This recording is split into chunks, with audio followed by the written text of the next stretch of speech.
बहुत समय पहले की बात है। सुंदरवन नाम के जंगल में टुन्नू नाम का चिड़ा रहता था। वो दिन भर मजदूरी का काम करके अपने घर का गुजारा करता था। वो बहुत गरीब पक्षी थे। उसकी एक बेटी थी जिसका नाम टुनटुनी चिड़िया था और उसकी पत्नी का नाम टूनी था। टुनटुनी चिड़िया पढ़ने लिखने में बहुत होशियार थी और अपनी क्लास में हमेशा फर्स्ट आती थी। वहीं उसकी तारीफ होते हुए देख उसके क्लास के अमीर पक्षी कालू कौवा हरिया तोता उससे बहुत जलते थे। वो सारा दिन दोनों बस गप्पे मारना, मौज मस्ती करना और दूसरों का मजाक उड़ाते थे। वो दोनों टुनटुनी से बहुत जलते थे क्योंकि वो गरीब पक्षी होकर भी पढ़ने लिखने में अच्छी थी, इसलिए वो हमेशा उसे क्लास में नीचा दिखाने की कोशिश करते थे।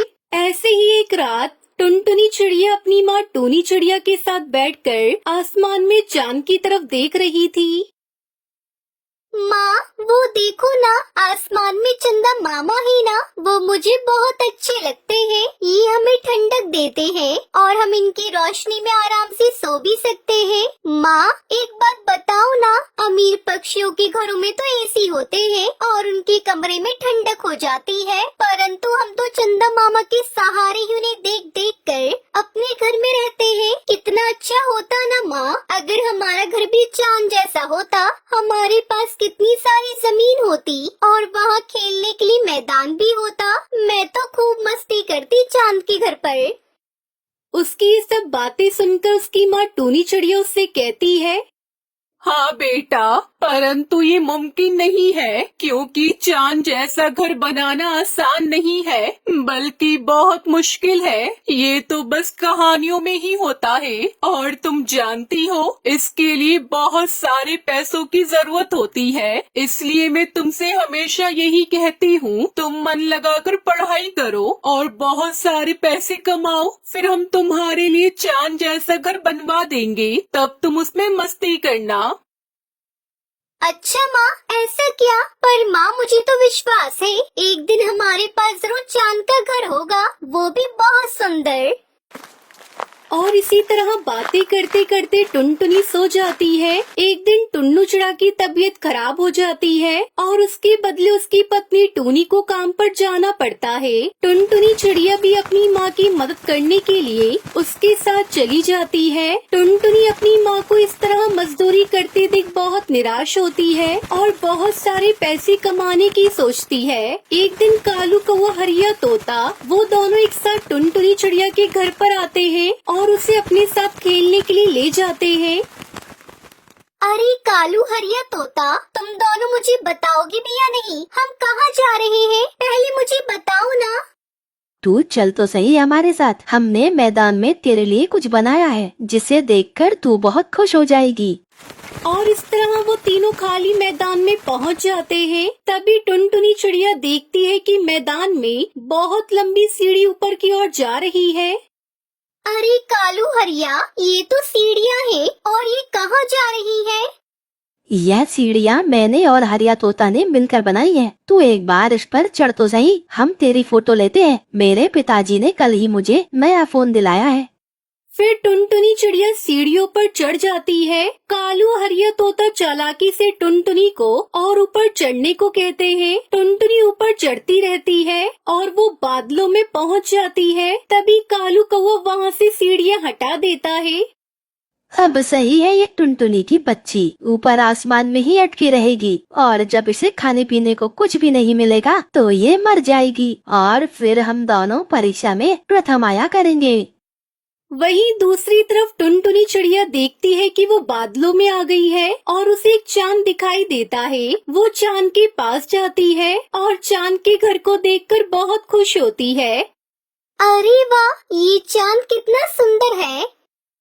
परंतु थोड़ी देर बाद टुनटुनी को अपने माता पिता की याद आने लगती है और वो देखती है कि वापस जमीन पर जाने के लिए नीचे कोई सीढ़ियाँ नहीं है। अरे ये क्या, मैं तो इस चांद पे फंस गई। कालू हरिया तोता ने मेरे साथ अच्छा नहीं किया। अब मैं अपने घर वापस कैसे जाऊंगी? अब मैं क्या करूं? वो जोर जोर से रोने लगती है। टुनटुनी को रोता देख चांद का घर उससे कहता है, घबराओ नहीं टुनटुनी बेटा, तुम यहाँ चांद पर अकेली नहीं हो। मैं तुम्हें तुम्हारे घर तक जाने में मदद करता हूँ। तुम वैसे हमेशा से चाहती थी ना कि तुम्हारे पास कोई चांद जैसा घर हो। आज तुम पूरे दिन मेरे इस चांद के घर में रह सकती हो और शाम होते ही मैं तुम्हें तुम्हारे घर छोड़ आऊंगा। और इस तरह टुनटुनी पूरा एक दिन चांद के घर में रहती है।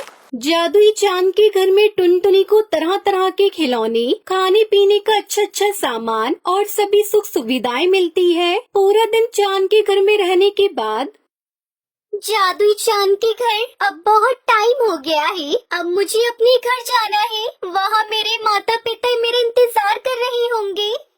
ये सुनकर वो चांद को जमीन पर आ जाता है और टुनटुनी के घर के बाहर रुक जाता है। तभी उस जादुई चांद के घर से एक सीढ़ियाँ प्रकट होती है।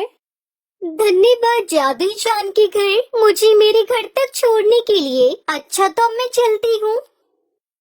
रुको टुनटुनी बेटा, घर जाने से पहले मैं तुम्हें कुछ देना चाहता हूँ। ये लो, ये एक जादुई बीज है। इस बीज को तुम जहाँ पर भी लगाओगी वहाँ पर तुम्हें एक बहुत खूबसूरत चांद का घर मिल जाएगा, जिसमें रहकर तुम अपनी पूरी जिंदगी हंसी खुशी से बिता सकती हो। तुम यही चाहती थी ना कि तुम एक चांद के घर में रहो। अब ये जादुई बीज इस काम में तुम्हारी मदद करेगा। फिर टुनटुनी वो बीज लेकर नीचे उतर जाती है। टुनटुनी को वापस देखकर टुनटुनी के माता पिता बहुत खुश होते हैं और उसे गले से लगा लेते हैं। टुनटुनी बेटा, कहाँ चली गई थी तुम? तुम्हें पता है मैं कितना परेशान हो गया था।